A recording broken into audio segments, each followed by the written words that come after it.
Татарский народный piyesni yani halk şarkıları türkümüne çok selam ediyoruz Türkiye'den ve buradaki Türk, Alman, Amerikalı, Kosovalı, Kırımlı dostlardan, İranlı dostlardan çok selam ediyoruz hepsine.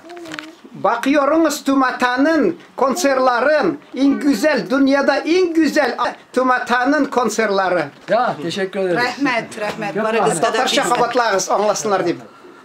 Bundaki bütün gruppanın içindeki bütün kişilerinin yüreklerindeki жылы selamlarını sizge жиберебиz. Tatar halk jırları, adnaklastiklarının Tatar halk jırları türkümüne, mene bizden Gültan Hanım selam eyte, her kaysına selam eyte. Varsına da selam, şün gününde. Mene Rahmi abi bu Tatar bulaşak eyte, mında türlü milletler di, dünyadaki türlü milletler Tatar jırların başkara di.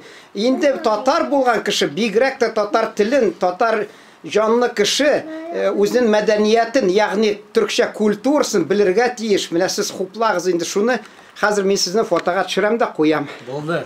Yani